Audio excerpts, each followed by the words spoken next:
morning, everyone.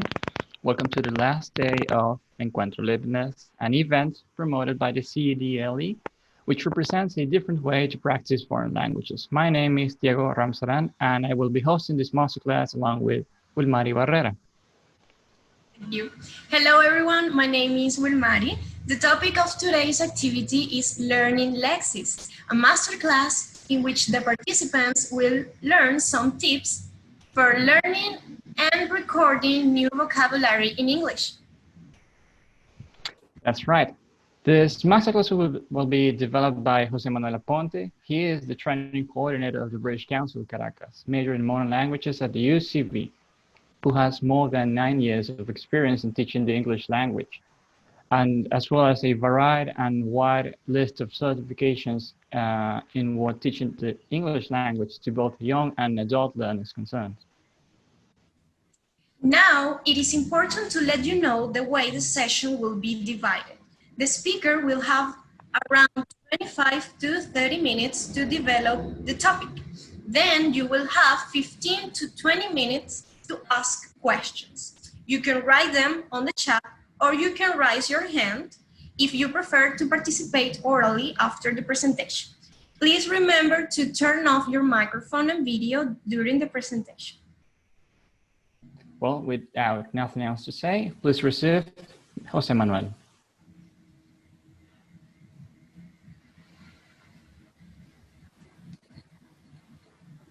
Hello, everybody. Thanks for being here. Welcome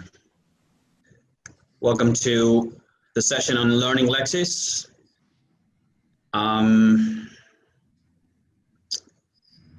This is what we'll be doing today.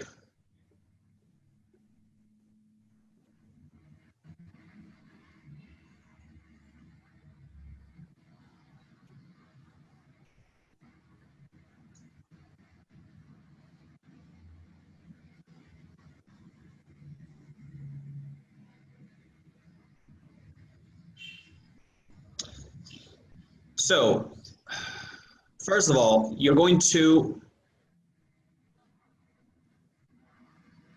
need this. We're going to be using a dictionary. This is my favorite, so that's why we're using it.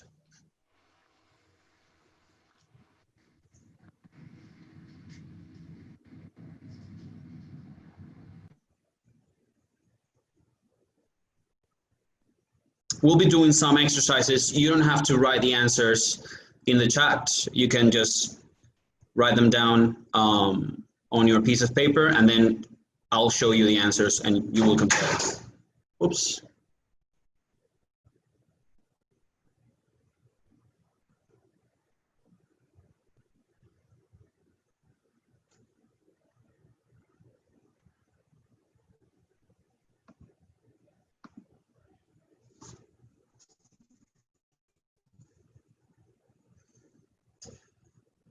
Good. So let's begin with the term vocabulary. The first thing you have to do is write a definition of vocabulary using your own words in only 1 minute. You can use Google, just your own words. Go ahead. 1 minute, a definition of vocabulary.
All right, hands up.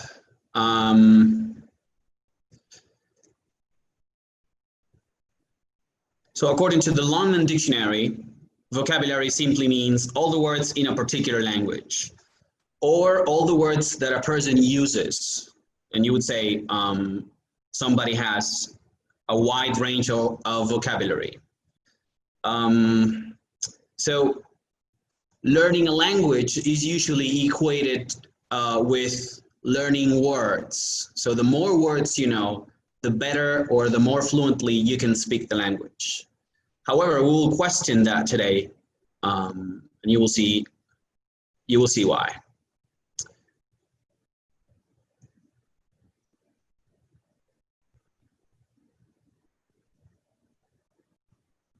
This is the basic division of language. You study grammar, you study vocabulary. But that sounds wrong. And you will see why. Michael Lewis is one of the major writers, ELT writers, who first proposed the lexical approach as a methodology to teach English, along with Jane and Dave Willis in the 90s. And thanks to them, I think Lexis has a major role now in course books and in English courses. But what is Lexis? So take 30 seconds and complete the definition of Lexis with these three words: combined, coherent, and multi. Go ahead, 30 seconds.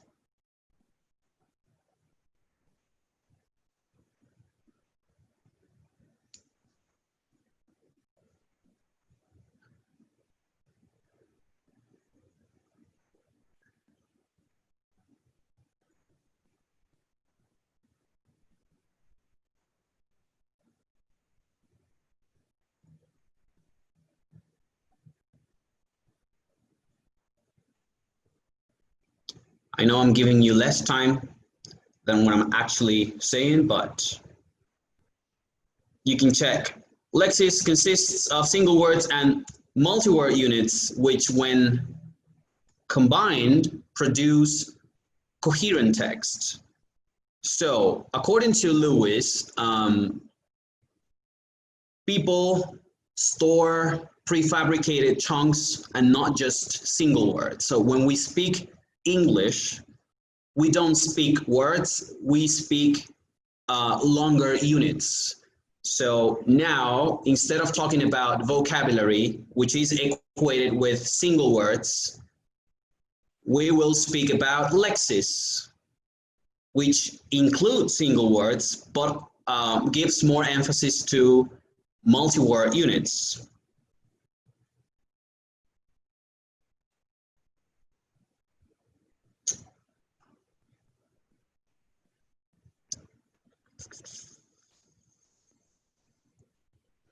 And according to Lewis, these are the four types of chunks, let's say. You say chunks or lexical items, or vocabulary being divided into four parts, or Lexis being divided into four parts. First, you have words and polywords. For example, rain, which is a word or root.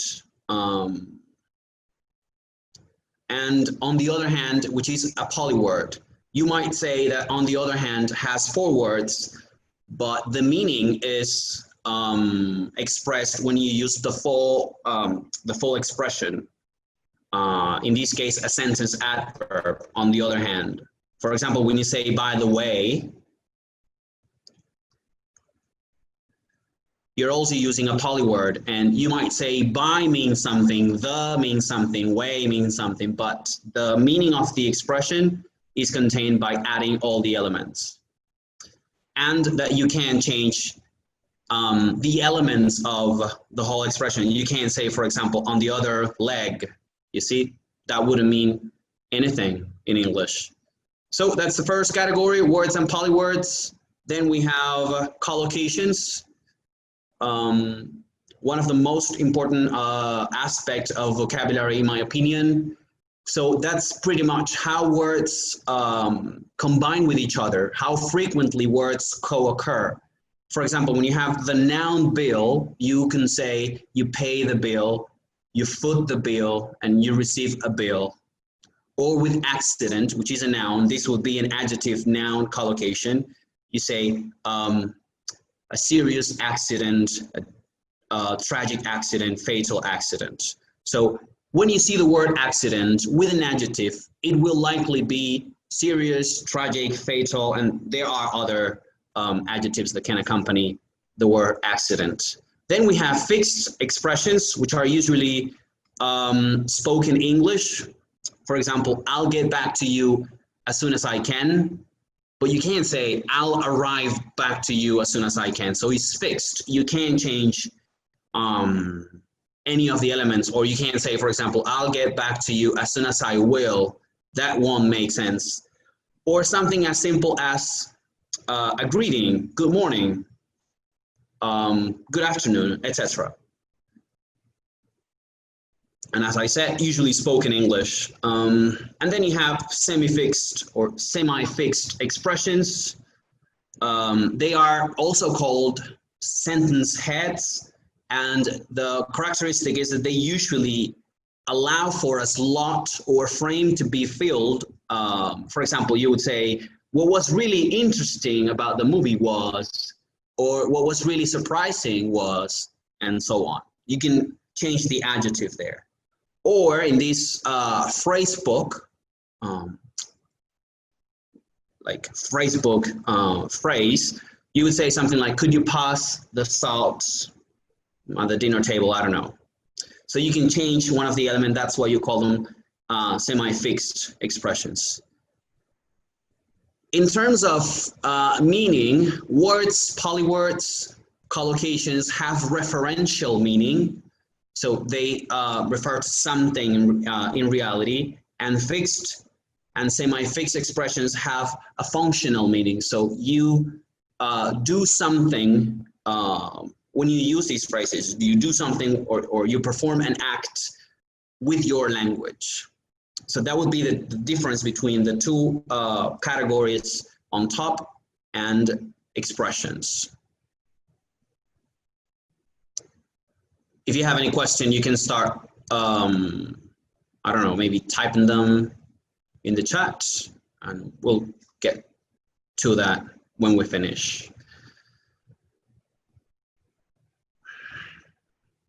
All right, let's do an exercise. Think of a common noun or verb in English. Take 10 seconds.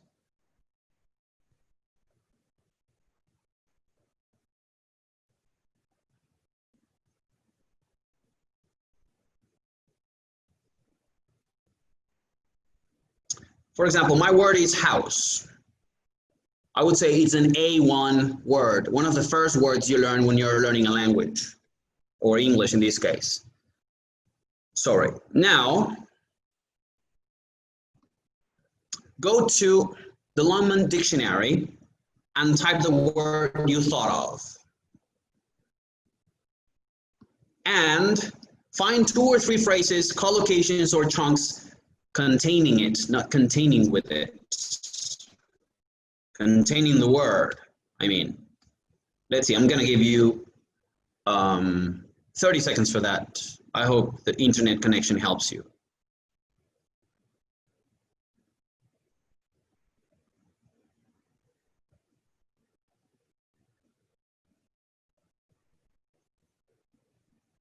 Let's see. You can write your answers. Thank you, Willmary. You can write your answers on a piece of paper.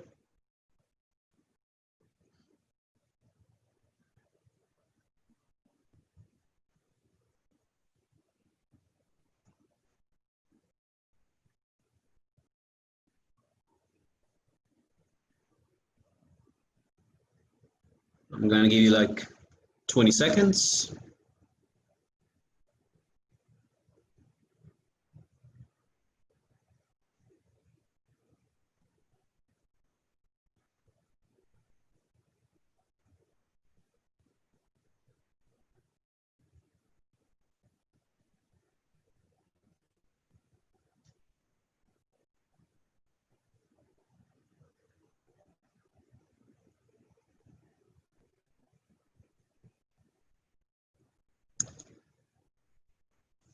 So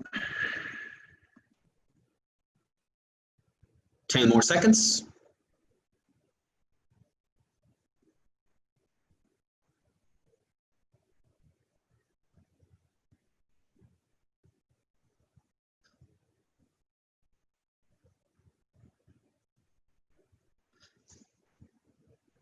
These are the ones that I found. Collocations, for example, to put your house on the market. A house owner, a private house. So you have different types of collocations. You have, for example, verb plus house collocation, or a house plus noun collocation, or adjective plus noun or house collocation. And you also have phrases: set up house, when you start living with someone; bring the house down, and to be on the house. Why don't we say be on the home if home is a synonym of house? Or bring the home down? Or why do we say to work from home and not work from house?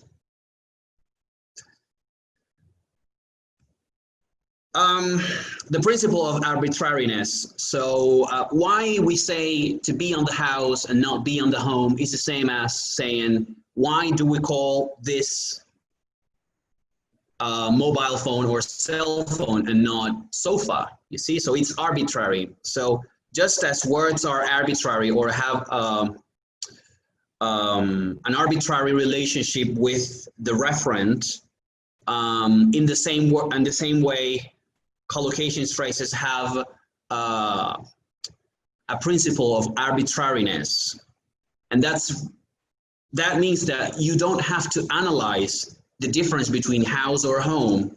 You just have to memorize that the phrase, I mean, if you are at a bar and then the owner of the bar invites a drink, he will say it's on the house. He won't say it's on the home. You see? So the first principle in terms of collocations and phrases, fixed phrases, etc., is that you have to memorize them. And that's how you will retrieve them when you have to communicate. Something that it's also common in collocations especially is what is called the lexicalized, I think it's with the hyphen, the lexicalized verbs or words. Take the verb get. If someone who doesn't know English asks you, what is the meaning of get? You won't be able to say much because get has so many meanings. That means that the verb is delexicalized. It doesn't have much meaning on its own in its company. So you would say, for example, get a job, and when you add nouns or adjective and nouns, then the word starts to have meaning. And that's very, I mean, delexicalized verbs, are common here in collocations. For example, put, you see? I would say also a delexicalized verb, and you would say take, have, do, put, etc. Make, I think I said it already. So learning new vocabulary is not only learning crazy uncommon words, but also learning how common words combine, or learning new combination of common words. And that is more useful for speaking fluently.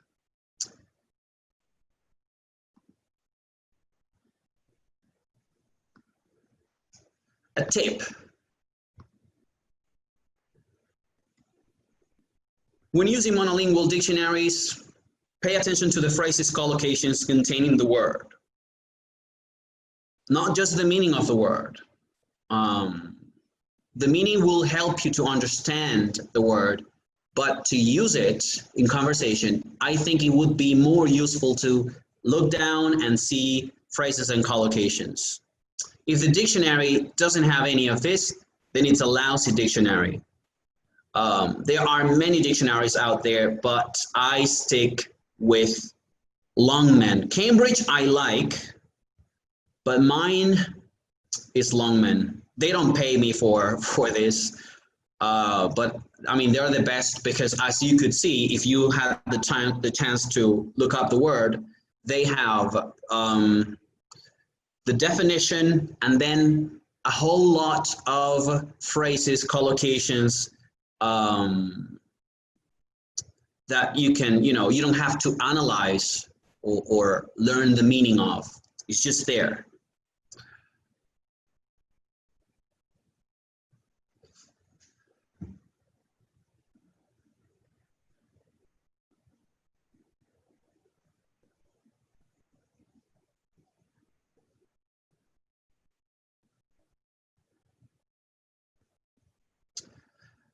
There are bilingual dictionaries that can help you with this. Sometimes we need the translation, and I think, well, Cambridge Dictionary has a bilingual option. I'm not sure if Longman does, but Word Reference is a good bilingual dictionary because it has the translation, which for Lexis, paradoxically, is good. I mean, translating Lexis could be useful because you compare, I mean, some phrases have an equivalent in your L1, in this case, Spanish, I guess, for most of you. It's not the same as translating grammar. Translating grammar frequently may not help you, but doing it with Lexis could be helpful. Not all the time, but for you to see the differences in the two languages or between the two languages. Good. The last exercise for today is to practice collocations and phrases. So you will see a pair of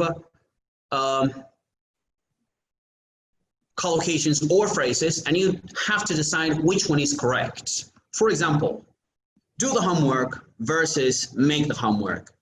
Students might say in a class, or maybe you might say in a class, or I don't know, in any situation, I didn't make the homework. The teacher might say, that doesn't sound right. And if you ask why, there's no reason. It's just that you don't use make, you use do. So do the homework is correct. Make the homework is not correct. Yes, there is a semantic difference between do and make, but it's not really useful to go into it because, for example, for a beginner student, it might just be too abstract. So it's just better to say, no, it's just do the homework, not make the homework. And that's it.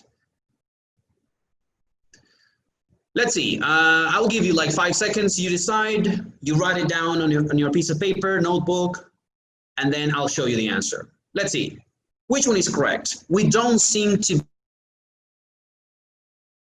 be arriving anywhere. We don't seem to be getting anywhere. Let's see, which one is correct? This is when you are frustrated, arguing with somebody. You don't reach an agreement, and then you say, we don't seem to be getting anywhere.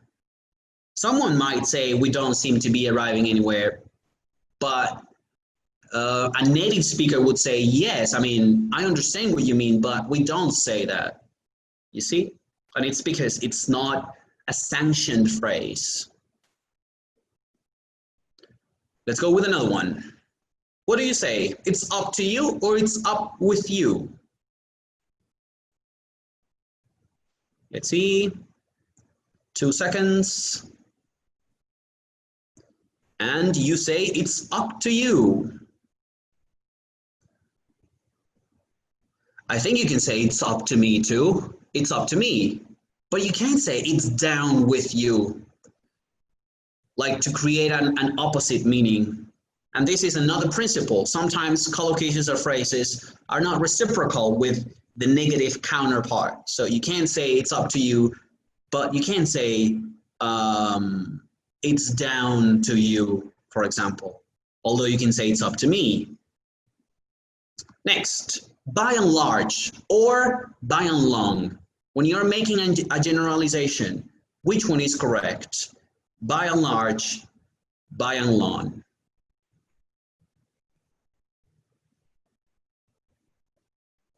And the correct answer is by and large. You can't say by and long. People will say like, what? It's not sanctioned, although it's grammatically correct, I think. The next one, did you enjoy the trip? You must tell us about it versus you must say us about it. Which one is correct? You must tell us about it or you must say us about it? Let's see.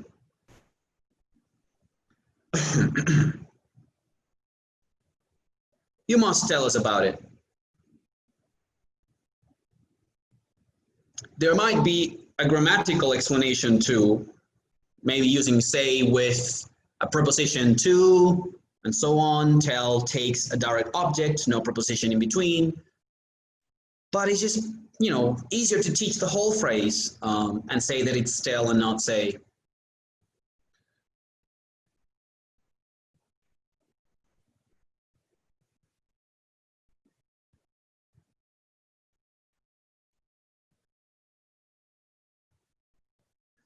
Is the baby talking yet? Which one is correct? Someone has a baby, 1 year old, 2 years old. What do you say? Is the baby talking yet or is the baby speaking yet?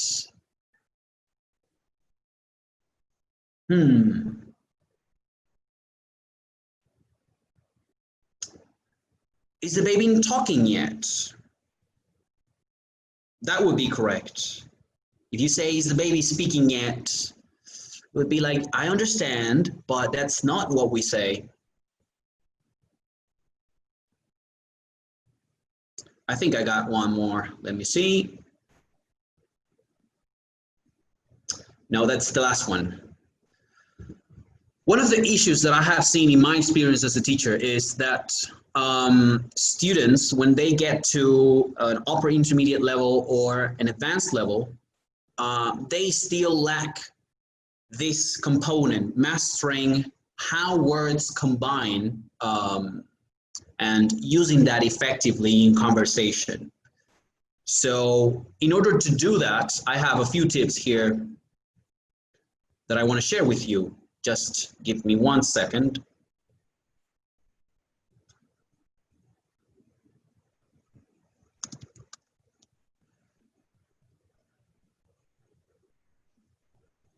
So how do we learn these things effectively? First, you have to listen to and read stuff in English, paying attention to the way words combine with one another. So don't just go for the single word, try to see beyond that. If you make mistakes or if you are confused, that means you're learning. When you're facing opposition, that means you're making progress. So don't be discouraged by mistakes or confusion. Lexis is not enough. So just as single words is not enough, or learning single words is not enough, Lexis in itself is not enough. You do have to keep studying grammar because of the generative power that grammar gives you.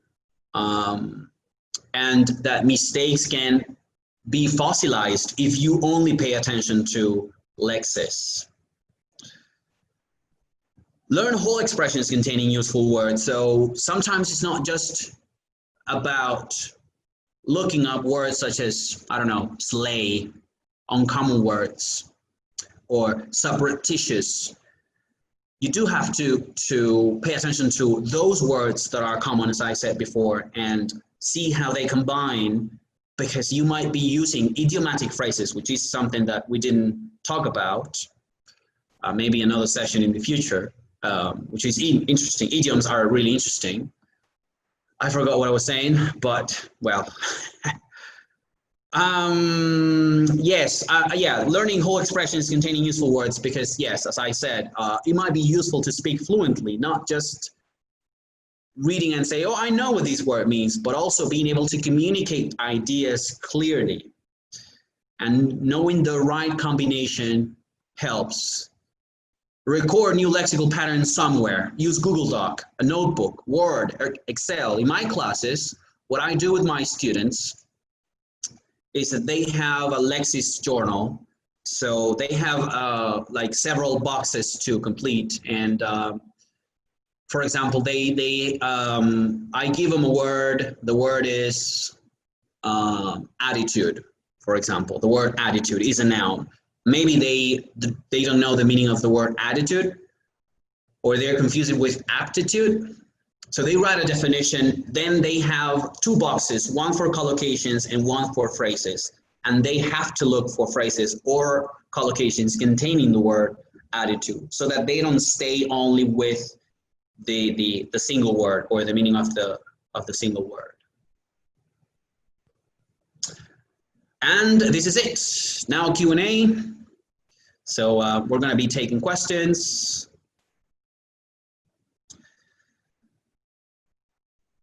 Cathy says, learning phrasal verbs are an important part of this. Yes, Cathy. Actually, phrasal verbs, I think, would be part of polywords. For example, to put up with something. You can't say to put down with something. It's not like the opposite of put up with, which means tolerate. So yes, definitely. Especially because also phrasal verbs don't have a transparent meaning. So they don't have a literal meaning. And this is confusing for students too. So Diego and Willmary, I don't know if you want to take over now and take questions. Yeah. Let me unmute Willmary. So yeah, if you really want to ask something to Jose, you can either write it in the box chat or raise your hand and speak directly to him. Valentina says, according to you, isolated words should not be taught when learning English. I agree, but what about the level of the lexis or expressions? I mean, if we have a real beginner. Valentina, I don't think that you shouldn't teach isolated words, but I do think that you can teach isolated words but not stay there. For example, when you get into a classroom and the first class, you teach classroom language, and when you teach classroom language, you're teaching lexis. So I have a question. You don't teach the word or the meaning of the word question. Or when a student tells you, teacher, ¿cómo se dice pregunta? Because they won't ask you, ¿cómo se dice tengo una pregunta? Or sometimes they will, I'm not sure. So you can say, instead of teaching the word question alone, you say, okay, pregunta se dice question, but then you exploit it a little bit and you say, I have a question, or I didn't understand this question, you see? And then you expand, but definitely you can teach expressions, can I go to the bathroom? Can you repeat that? Things like that. Then you're teaching can, you see, for a real beginner. You're not teaching can for ability, which you will eventually, but you start exploiting lexis at the very beginning of someone's journey. I don't understand exactly the concept of phrases, collocations. Can you explain a little bit more? So collocations are ways, it's a phenomenon in which words frequently co-occur.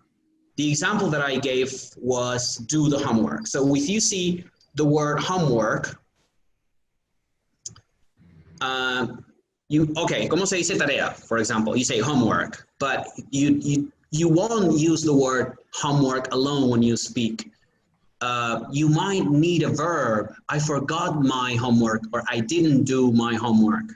So that combination, the verb and the noun, is collocations. Phrases are longer chunks which we use for a specific communicative act. For example, the one that I showed you here, we don't seem to be getting anywhere. That is to express frustration. You use that phrase.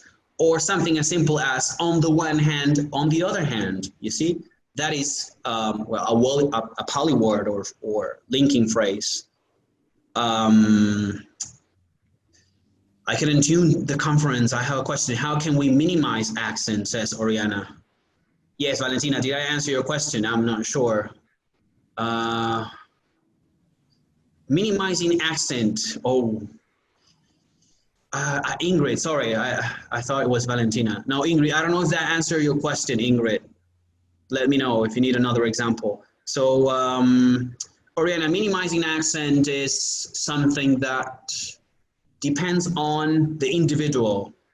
So you have to be realistic and say, I won't have a 100% native accent. That's not realistic, but you can just try and improve your accent as much as possible. So starting from that point, like you won't have a native accent, you can say, well, I can try to speak as similar as I can, and then just listen to a lot of English. Someone you like, Oriana, maybe someone you admire, and then you imitate that person. It's a different topic, but I hope that helps. Do you have any other lists, resources related to this for beginners and advanced English students? There is a book, I think, which is English collocations in use. There is an intermediate and an advanced level. Maybe you can look it up and see what you can get from there. Phrasal verbs collocations too, Valentina? No, phrasal verbs can be part of collocations. So for example, you can say, put up with this situation. That would be some sort of collocation phrase. But in itself, a phrasal verb would be a poly word. Yes. Yeah. Well, if it doesn't seem to be any other question. So thank you very much for coming. Yes, Valentina. Mm-hmm.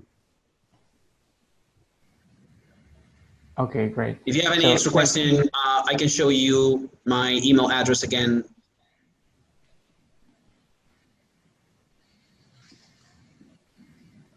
Well, okay, so over to you.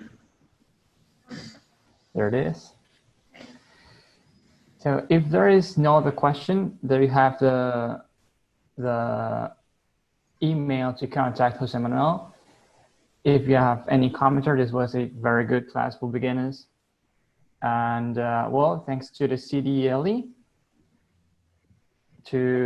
for this Encuentro Limitless. It was its 4th edition and the first one to be done online and worldwide. Please, if you want to comment something, you can either raise your hand in this last minutes or write it down. Yes, it was a pleasure to be here with you. Thank you very much to Jose Manuel. It was amazing. Thank you all for joining us this morning. Remember to follow us on Twitter and Instagram, CDLE, UCAB. And see you next time, hopefully next semester. Thank you, everybody. See you. Thank you.